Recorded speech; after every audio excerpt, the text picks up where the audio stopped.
All right, what's good? What's good? It's speech therapy with your boy Qwest Kid. 8 series. Hi everyone, I'm Christine Olivo. Our special invited guest, Christine Olivo.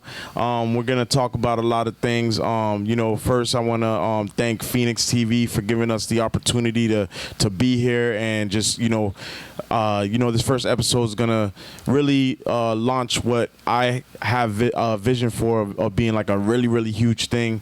And there's not a lot of people that offer such platforms to anybody that has a passion for this. And Phoenix reached out to me.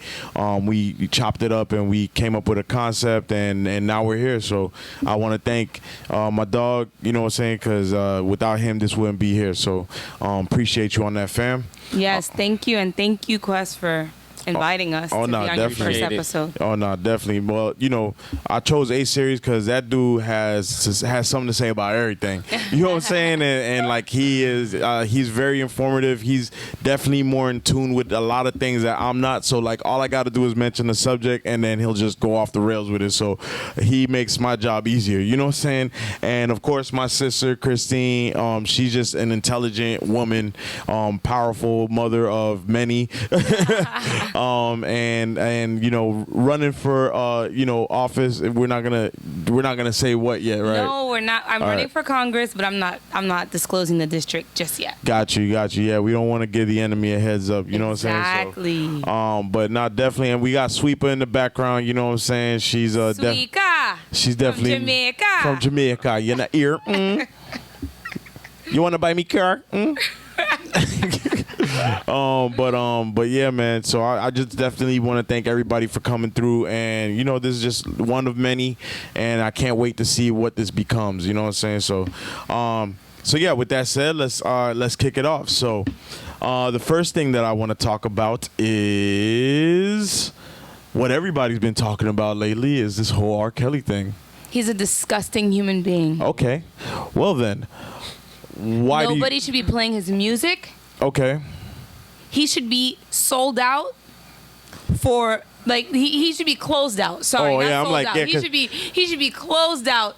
There should not be every single show should be canceled for the rest of his life because he should be in jail. Now speaking of sold out, he's selling out concerts. Like not only that, his streaming is going up. Well, that's only because a lot of the generation now don't know who R.Kelly is.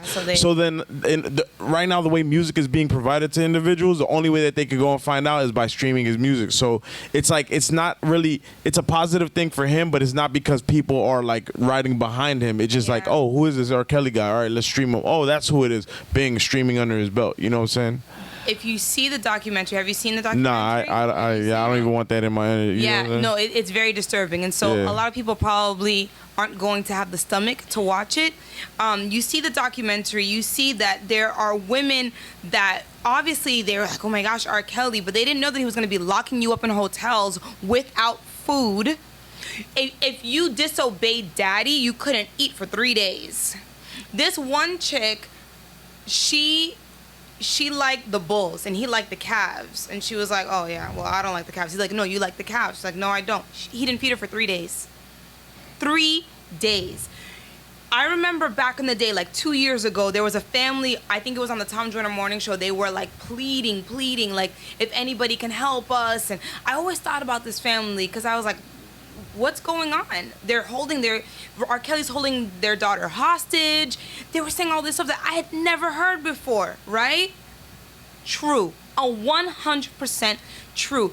And the way you know it's true is because in this documentary, multiple people came out. His wife came out, said that she was locked up. She couldn't say hi. He doesn't want you to say hi to anybody. Somebody walks in the room right now, you don't make eye contact. If they say hi to you, you completely ignore them. Because if you disobey daddy, you're going to get it. And he was physically abusive. He beat these women. Like, it's horrible. So my thing is, why now? Why is there such a concentration on it now since it's been going on so long? Because of the documentary. They've been trying. The Mute R. Kelly hashtag movement has been going on for 2 years. Nobody cared.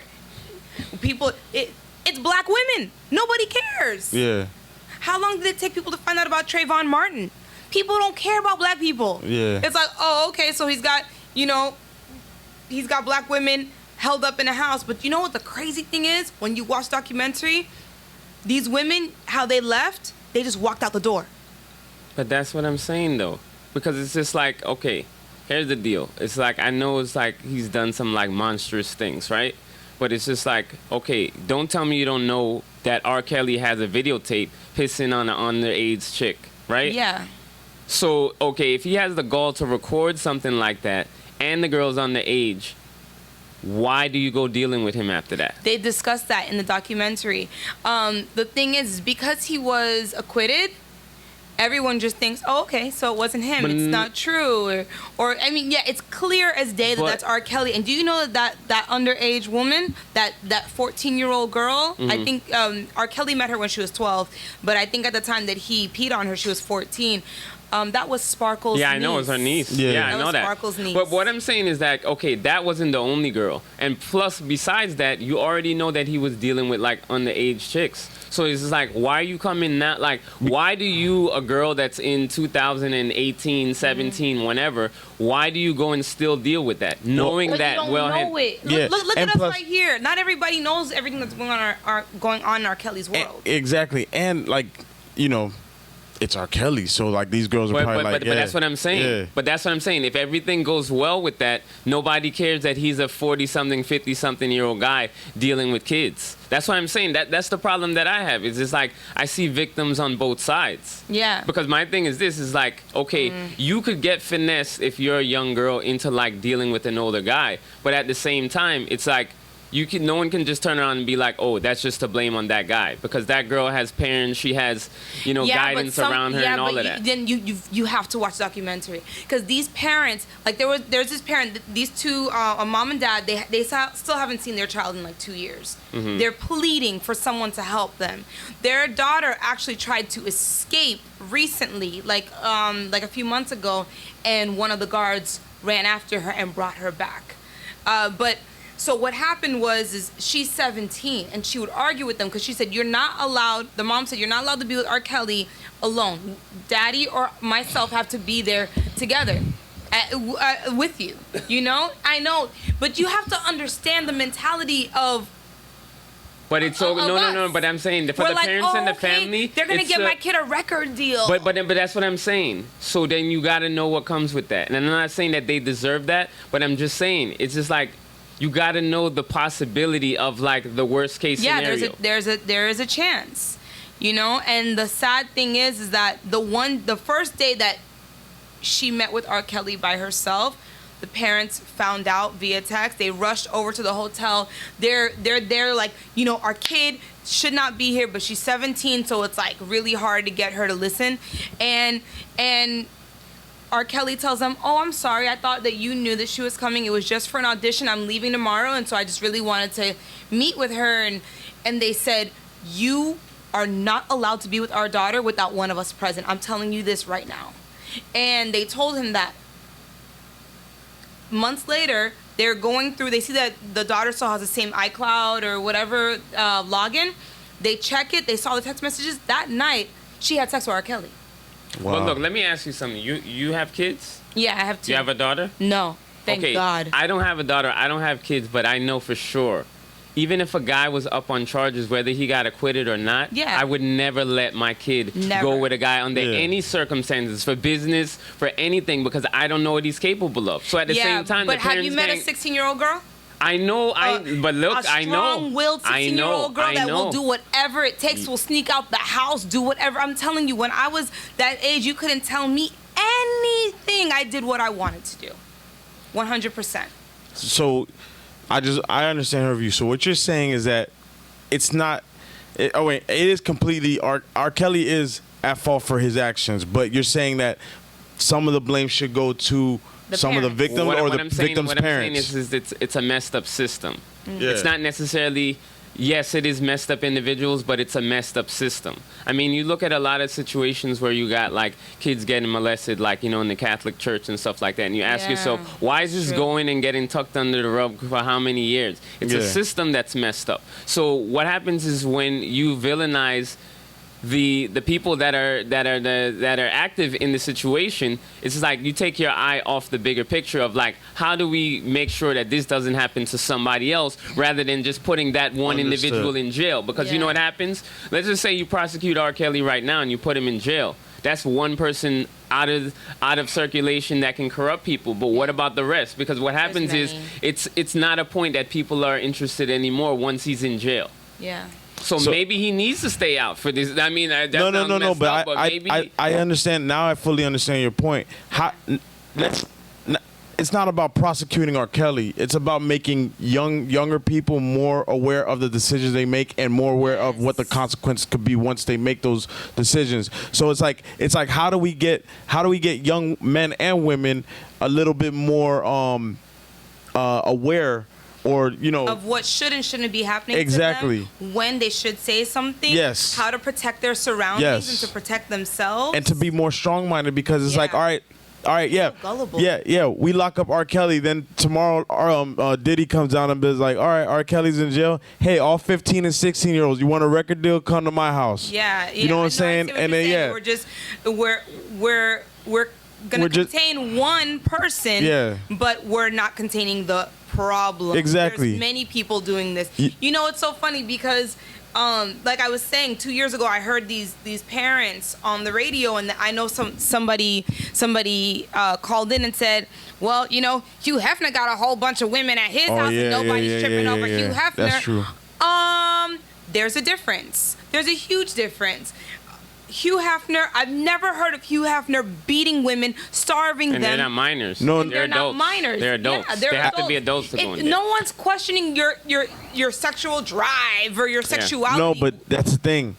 But there are some things of that nature that happen at the play, because I read on it, because I'm like, you know what? Nobody ever spoke about Hugh Hefner. So there have been things that have happened at the Playboy Mansion with underage children, and with situations where Hugh Hefner would do things like starve people and stuff like that. It's just never been talked about because Hugh Hefner's been glorified. He has better PR. Yeah, he has better PR, and his silence money is impeccable. You know what I'm saying? Yeah. Like, he's basically, he pimped these girls to the point where he didn't really pay them much, but he gave them house, paid their bills, made sure that they always looked right and stuff like that. So it's like they were under a system where whatever Hugh Hefner did was swept under the rug because of the lifestyle that he had them living under. So we don't hear a lot of these things, but there are, if you read into it, there are a couple of women who have tried to speak out, but everybody's like, you know what I'm saying? Because it mostly came out after he passed. Yeah, maybe this is a very feminist comment to make, but I just think men are all disgusting.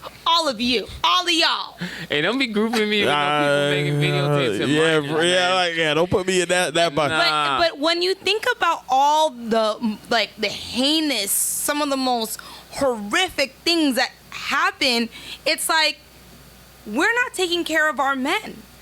These young boys are getting these thoughts or these ideas, whether it's anger or sexual thoughts or whatever it is, and we're ignoring it, and we're not taking care of our young men, and they grow up to be big men, and they lash out and do these things and create these environments where women are not safe or men. Yeah. You know what I mean? So I know that there's like a big woman movement and all that stuff, but we need to start paying attention to our young boys and start really talking to them and nurturing them and really trying to figure out, okay, where's all this stemming from? Yeah. How can we part fix of that problem is that like you had a lot of single mothers, single black mothers. And part of the thing is like a single woman can raise a child, but she can't raise a man. Only a man can raise a man. Real talk. So what's going to really happen is like she's going to give him the guidance from a woman's perspective, and he's going to go out and get the male perspective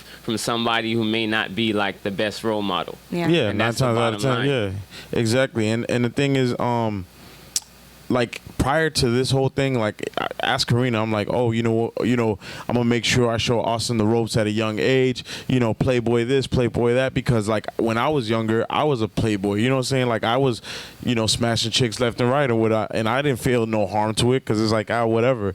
Men think sexually, women think with their emotions, you know what I'm saying? So, but after seeing this, it's like, I definitely, or not seeing it, but after hearing about all these things, like I definitely want Austin to treat women with respect. You know what I'm saying? It's I'm not gonna say it's a hard thing to do, because I feel like when I was younger and being through multiple women and stuff like that at a young age helped me appreciate my wife more, because like I got all of that stuff out of my system. But as a man, you never like 100% get that out of your system. What you can control is the way you view women and just respecting them. And once you get that locked in, you won't even have to go through what I went through to get to this point. You could just respect the woman off bat. Yeah. You know what I'm saying? So Amen. You know what part of that is, I think, too? Is like, you can't respect another person if you don't respect yourself. Real talk. Yeah. So it's just like, you might be like teaching like somebody how to like treat and deal with women. If like you don't respect yourself, it's just like, you know, you're only treating people what you allow to be done to yourself. So like, let's just say if your whole thing is like, you know, you're just skating through chicks and whatever, it's just like, you know, if a chick like deads you quick, it's like it doesn't matter either. It's like you don't have respect for yourself. So it's just like the process of like courting somebody and all of that doesn't mean anything. So that's really where it starts. It's funny that you mentioned that, because R.Kelly was abused as a child. Yeah. So he had no respect for himself. So you can't teach him respect now as an adult, kind of. Yeah. Yeah. No, very, very true. Now, are you guys familiar with the whole situation with Cyntoia Brown? Thank God.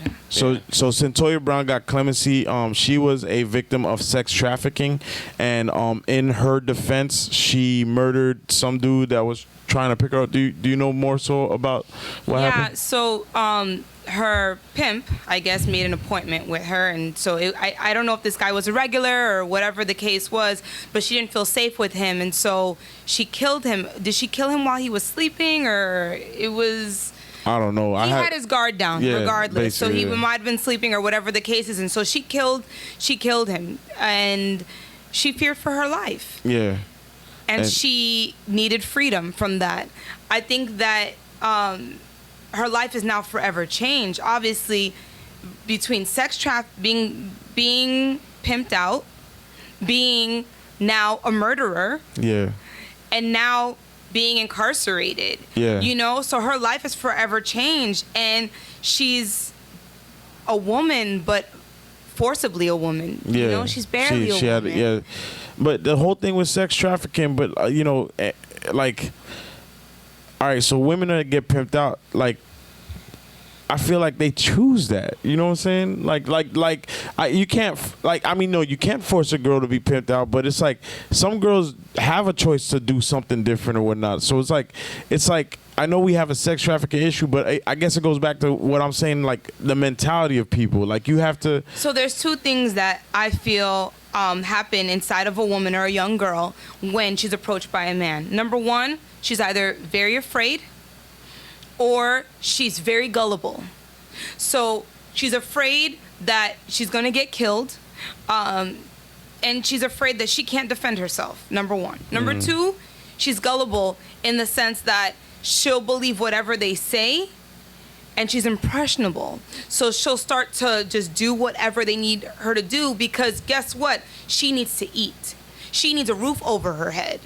Whatever situation she came from is in her mind way worse than what she's doing now, so she's just gotta make do. The thing about women, I feel women are so strong, but for so long, for decades, centuries, it has been told to women that women have a place. Women, you know, you can't speak at a certain time. You have to walk a certain way. You have to live your life. You have a role. Women have a role, and so in our minds we're very demure, and you know we keep to ourselves sometimes. Imagine being told for centuries you are powerful. You can do anything. Not only can you lead this world, but you create the world. You know, it's completely different. So women have never really been taught that. So we see a man stronger, so immediately we say, okay, I can't defend myself. I have to do whatever he says. And women are easily brainwashed. It's very sad, but it's true. All right. Yeah, I mean, you brought up a lot of good points. So, like, to me, I don't know who's going to do it, but I feel like first of all, I'm not gonna say school is a waste of time, but school is a waste of time, because like me growing up, like if you ask me, the most of the stuff the only thing that I've ever used from school is math. Is like maybe like as a black community, we should start our own like schools, but in these schools, you don't really teach about like history and stuff like that. You teach about mentalities. You know, you teach about what like how to make our youth stronger mentally, you know, not being so easily influenced by somebody of a celebrity power or something like that. Make yourself the celebrity. You know, make yourself stronger. You know, something that I've been like really thinking about along those lines, and this is what it is. It's like, yeah, it's some kind of schooling, but here's the deal. It's like whatever the education is that you're giving them, it has to be relevant for the now, not for the later. Because if you tell a person like, oh yeah, if you save your money, one day you're gonna have $1 million. It's like, yeah, in theory, but it's just like not at the pace of McDonald's salary.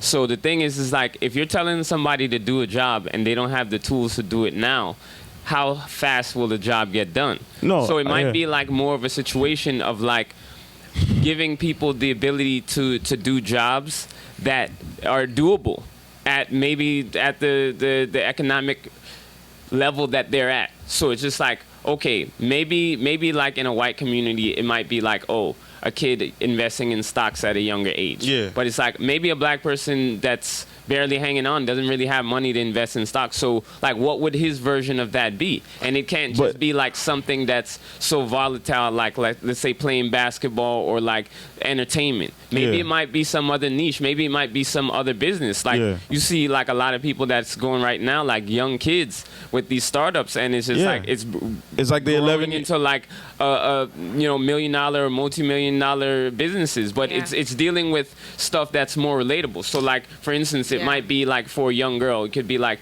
look, you're into hair products. Have you ever thought about like, look, this is how you make a all natural thing from scratch, and you could sell this and you could brand it and put your name on there. But that's using supplies that they have readily available. I agree with both. I think that we should have the social studies and the math and the English and all these things. For what? But I think that we should also teach things that are relatable to the culture, to the times. But for years I have screamed, hey, we should have anger management in elementary school. Things that people need. We need to understand how to process our anger. Yeah, but I wouldn't even call it anger management, because that alone just makes me angry. You know what I'm saying? So exactly. I would call it like behavioral management or something like that. Things like that. Like I agree with that, but I don't think we should take away, because we do learn things, and you may not know the things that you learned. You use them every day, and so you're not thinking, oh man, I learned that in school. But you did. Yeah, I did learn it, but it's like you have to understand there's a lot of useless information that they taught us in school that we don't. You know, I feel like time is so valuable that like right now in this world, it's about survival. You know what I'm saying? So like, how do we survive as a culture? Understand everything we do right now, somebody gets rich off of. Anything we do, if we breathe, somebody gets rich off of it. And guess what? That dollar does not come back to our culture, because they still throw us on. They drag us through the mud. We're the most. I mean, our population is higher in prison than it is on the streets. You know what I'm saying? So it's like. And they still make money off of that. You know what I'm saying? So like, it's like, so when are we as a culture going to realize our power and overpower? The only way you overpower is with knowledge. Yeah. If we don't have enough knowledge to survive, remember, it goes back to your point. There's a lot of fatherless homes. So it's up to like people who have the mentality or mindset as us to come together to provide to those who don't have that person to be in your homes and say, listen, put down the gun, pick up a book. Yeah. You know what I'm saying? Nobody's telling our kids that. This other day in Tampa, this rapper girl and her boyfriend got murdered in a car. This girl, put down the gun, pick up a book. Yeah. You know what I'm saying? Nobody's telling our kids that. This other day in Tampa, this rapper girl and her boyfriend got murdered in a car. This girl has 6 kids, including a 2-month-old, that are now going to grow up without a mother. You know what I'm saying? And it's like I wish I could have just went to that community ahead of time and just taught them, like, listen, instead of all this violence, because every time you wipe out one of us, you're wiping out a generation of us, because we can no longer reproduce, and that's why we're always going to be in the minorities, because we can't change the mindset. You know what I'm saying? You know what it is though? It's like a financial thing. Because you look in any neighborhood that has a lot of money going into it, they don't have these problems. Yeah. So it's just like, we could all say like, yeah, let's like incrementally like fix this. But it's just like, realistically, it's a financial thing, and we have to attack that first and foremost. It's just like, how do we put money into this community and make sure that it stays there? Because the thing is like, of course, you could, here's like a solution to a problem. So you say, oh, okay, pick out a school, and it's like, put all the money into this school, and then these people go out there and be productive. Well, yeah, in some cases they do that, but then do they come back?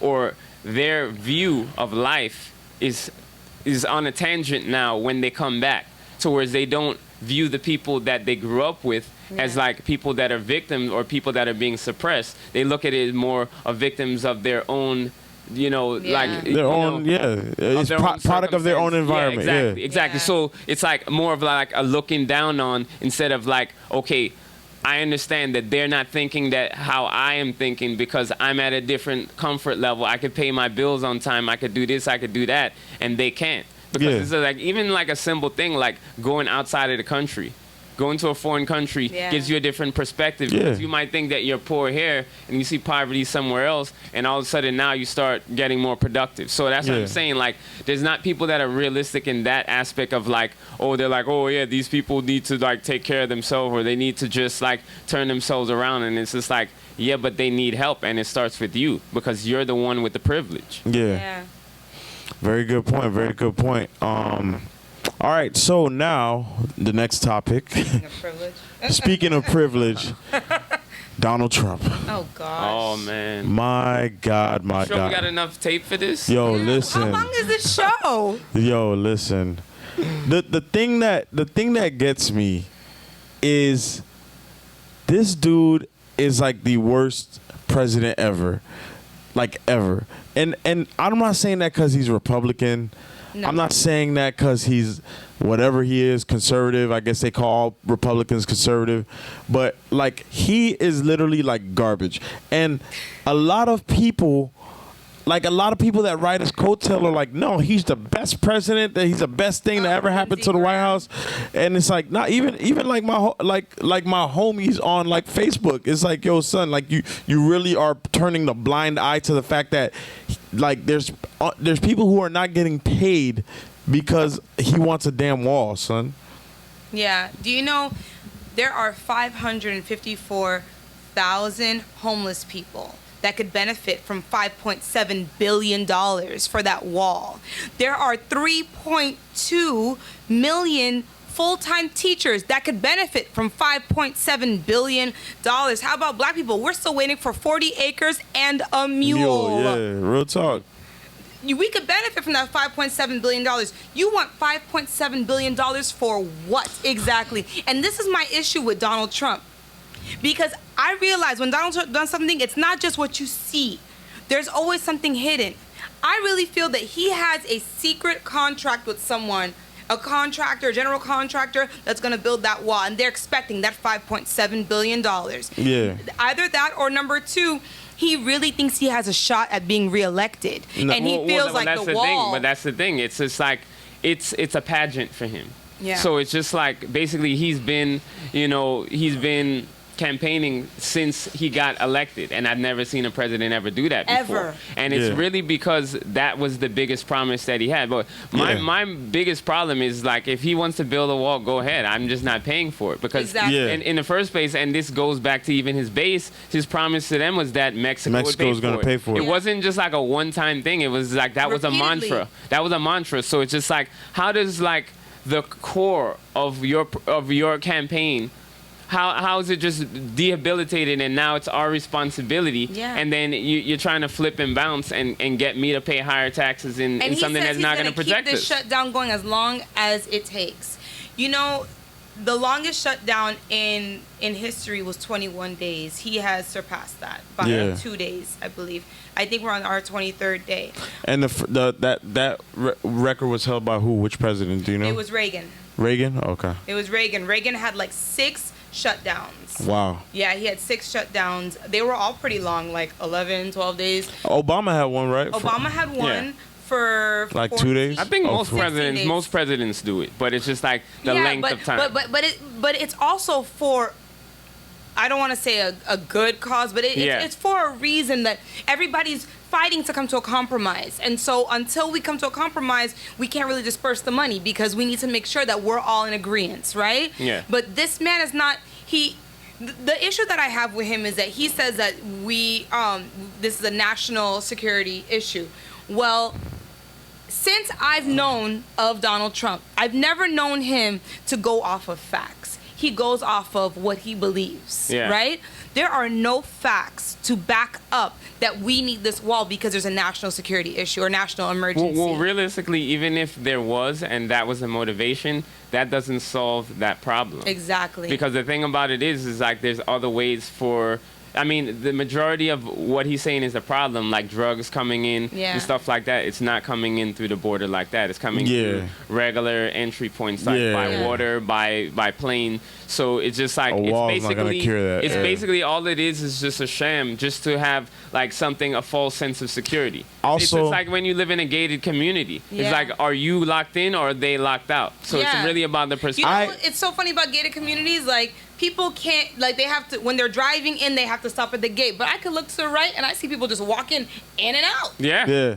Not only that, but then they get mad. Like, let's just say if they live there and they decide, oh, okay, I'm going to go ahead and tighten up on security. We're checking everybody coming in here. And they're like, oh, I live here. I pay. I've done it. You want this to be safe? Like, what you want? Yeah. How does this safety come about? Yeah. So I think it's more of an ego thing. Oh. I think he wants to sit back after this presidency and be like, oh, you see that water? That's all me. You know what I'm saying? It's not even going to be built during his presidency. So no, but it won't. It won't, because he definitely will not be reelected.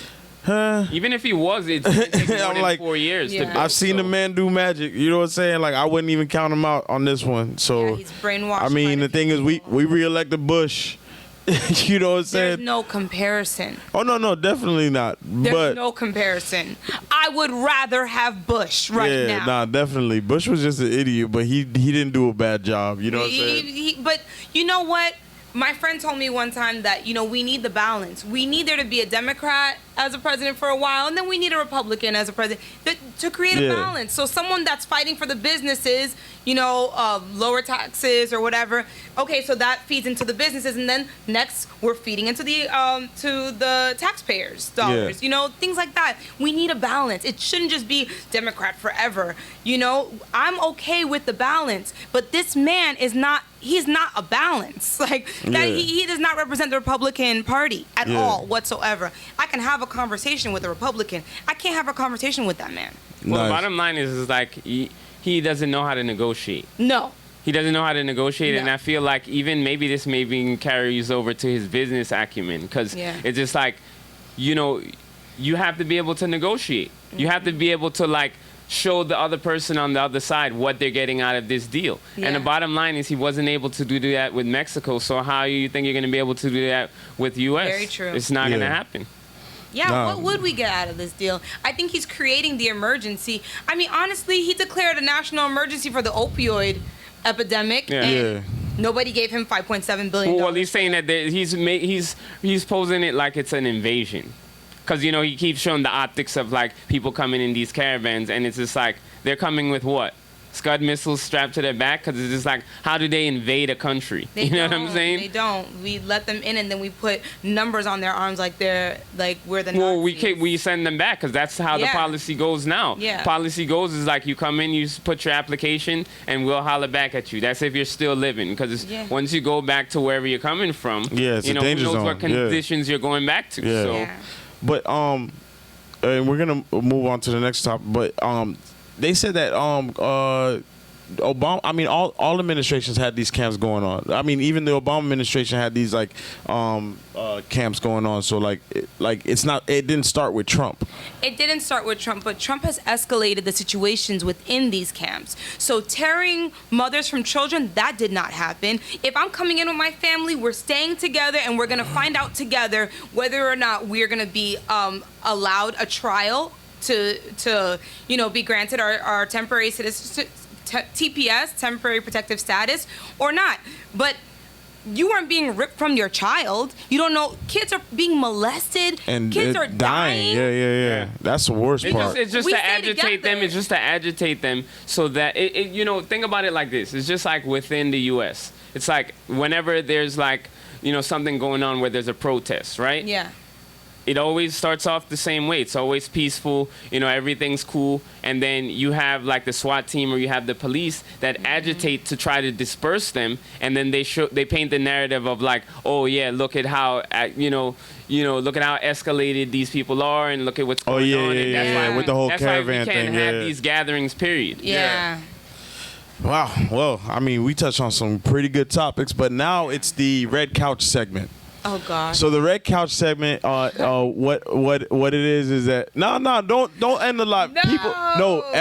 This the whole point of all right. First of all, the whole point of speech therapy, and that's what I told Phoenix in the first place, is to talk about things that everybody's talking about, but also talk about things that may be therapeutic to people who are going through certain things, regardless if it's something that you want to share openly or not. But the only way for you to solve issues is to put them out on the table. So this segment is called the Red Couch segment, and why I call it the Red Couch segment is because this is almost like reason I actually call it speech therapy is because we're going to talk about hot topics, but I also want to talk about certain topics that people aren't really open about, and because I feel like if we put these things on the table, it may help somebody who's going through certain things or whatnot, and it could be something I might be going through that I probably need your help, and I'll low key won't even tell y'all, but I'm like, just based on y'all feedback, like it'll help me.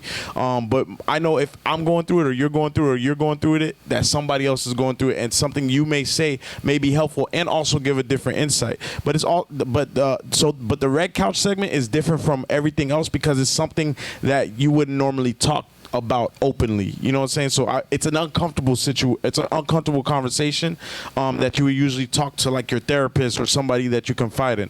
But I want to start opening these subjects because I do feel that there's a large part of people that don't talk about things that do want to hear like insight on things, you know what I'm saying? So when I brought this idea to Phoenix, he even looked at me crazy. My first subject was really going to be when is too soon. When I brought this idea to Phoenix, he even looked at me crazy. My first subject was really going to be when is too soon. If you're a man dating a woman, when is too soon for a woman to pass gas in front of you? Because never. Yeah, we'll save that. We'll save that for another time. But actually, let's do that one. Since you already come. But when is too soon? Oh, I remember my first. So it's so funny. I was dating who's my husband now, but at the time he was my boyfriend. And I was like, okay, life is good. We're in our honeymoon phase and this and that. And I was wearing makeup every day, doing my hair. Life was great. And we were actually making out. And then all of a sudden, and I was like, I literally stopped what I was doing. I was like, huh, what was that? What was that? Whoa. Damn. Bombs over bad. What was his reaction? He stopped as well, and he was like, that it's okay. Like he was so awkward. It was a really awkward moment. It was bad. Did it stink though? It did, of course. Oh man. Come on, you're my brother. Man, I couldn't even hide it, So, yeah. The session definitely ended for sure. Oh no, yeah. I mean, you can't even kiss it at the fumes. 100%. You know what I'm saying? Laughed. I think we put Big Bang Theory on the TV because it was like, oh, what's on TV? Yeah, that's I was Netflix mortified. And chill out. Yeah, and I left after that. I called just about everybody, and I was like, you will not believe what just happened to me right now. And then after that, sort of felt comfortable doing it anytime. Yeah. See, so. Hey, Sirius, what do you think? I don't know. You never dated a chick and she just got so comfortable that she just let them things loose? No, I think they're kind of scared of me, man. Wow, son. I'm a little bit critical, but the thing is that people don't understand me. Like, I'm critical at times. Like, sometimes I use it as comedy, but then they don't be knowing when I'm like serious or not. So it's just like yeah. What kind of comedy? Like, you better not fart around me. I'll kill you. Like, you know what? I'm gonna just check out so you can think about your actions. I'll call you in 2 weeks. Yeah. I was at a house party once, and it was me and my friend Mo, and our friend, you know, this girl came over the house party, and all of a sudden they were in the bedroom, right? And they were gone for a long time. And we're like, oh man, he must really like that girl. He came out first, he's like, she will not stop farting during sex. Whoa. He's like, I don't know what to do. He's like, I want to end it. Like, I don't know what to do. We were just like, well, clearly you came out. You know, what does she think? She thought I was just getting something to drink. And we're like, okay, well, go back in there and just be like, oh, you know, everybody's asking for us at the party. Just do something to get out of it. But he's like, she wouldn't stop the whole time. Oh, that thing must have been fire because he stayed in there. Because I'm like, the first thing would have slipped out. I'm like, whoop. Mr. Softy all day. No, dog. listen, no. Is he sure like where the farts were coming from? Cause Yeah, he might. He got confused. See, the thing is, I'm like, he might have got confused because I'm like, how you know, could he just keep that's farting? never happened to me. Nah, I would cut that. I'd be like, yo, no. I was like, nah. yo, that's call no. yourself an Uber. Yeah, nah, definitely, and man. Uber everywhere. Yeah, for real. Yeah, no.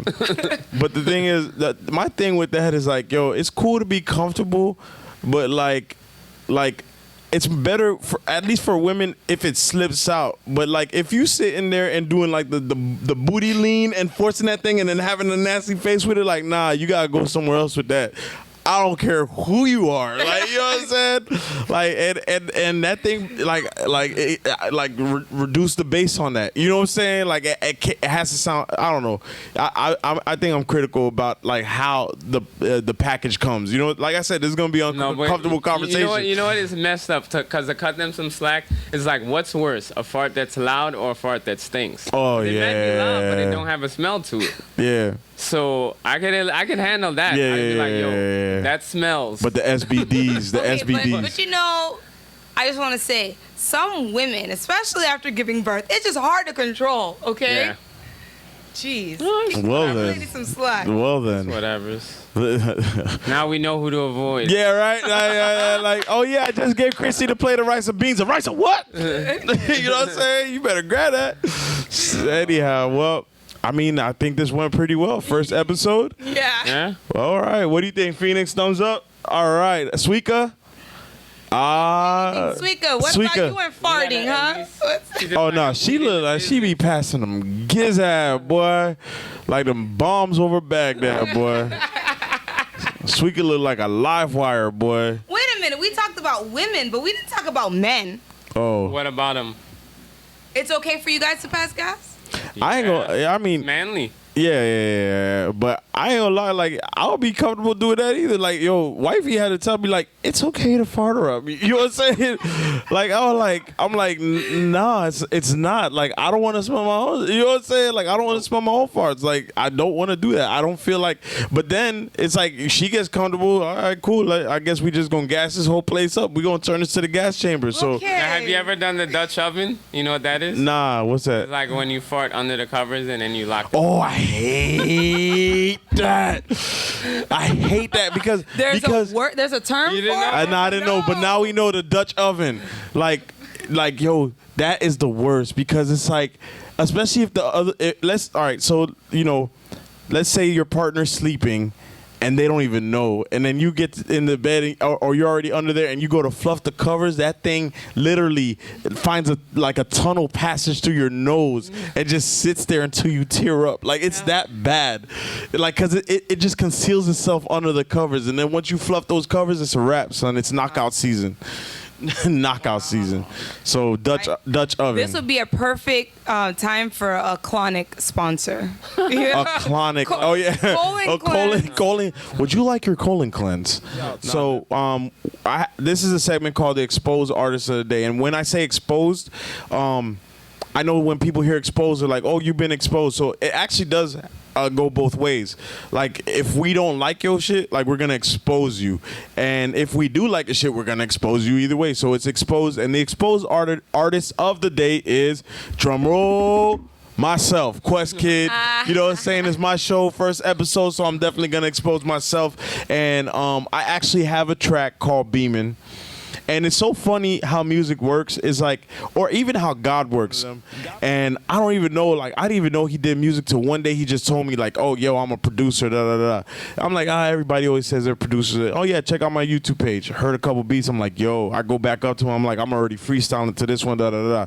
So I'm like, yo, let's do a joint together, da da.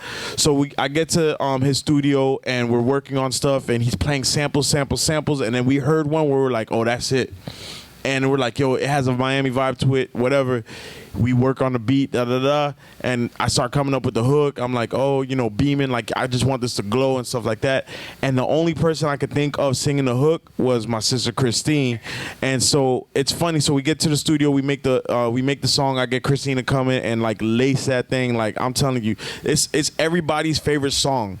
Anytime that I let somebody download the album, they're like, yeah, all the other tracks are all right, they cool, but that beaming though, you know what I'm saying? So like I get that reaction 100% every single time. So they've never met each other till today. But yet they both contributed to one. Roomies. Yeah, exactly.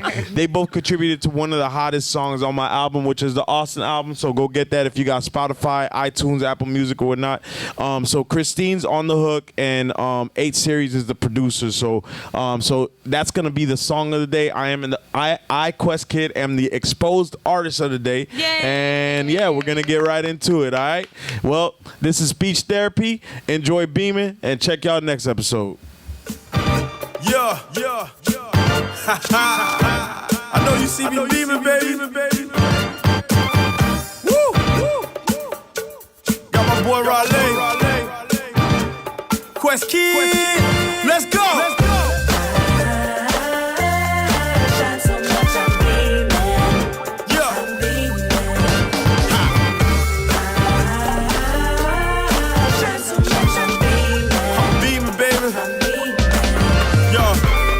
Lights, nice whip. Never thought I'd make it out the city like this. Boy suave in the Porsche with the cream guts. Got cake looking, get your cream up. Gold chain, gold fangs. Show enough, line up for the soul train. Hot girl in my ride, she a bad bitch. I beat some up, you getting catfish. I know you see me beaming, out here shining, I'm just vibing. Watch got flawless diamonds. What you call that perfect timing? Who is the man who got the game in his hand? Kid from the south. You a bad mom. Shut your mouth, vibe out. Shine so much, I'm beaming.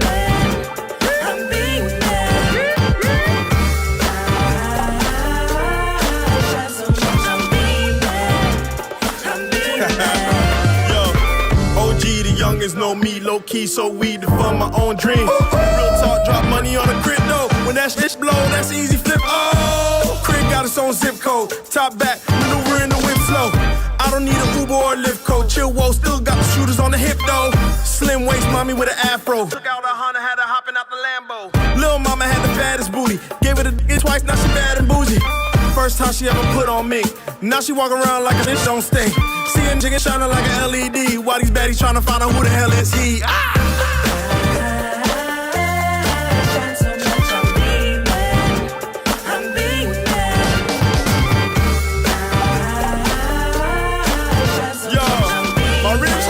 So much.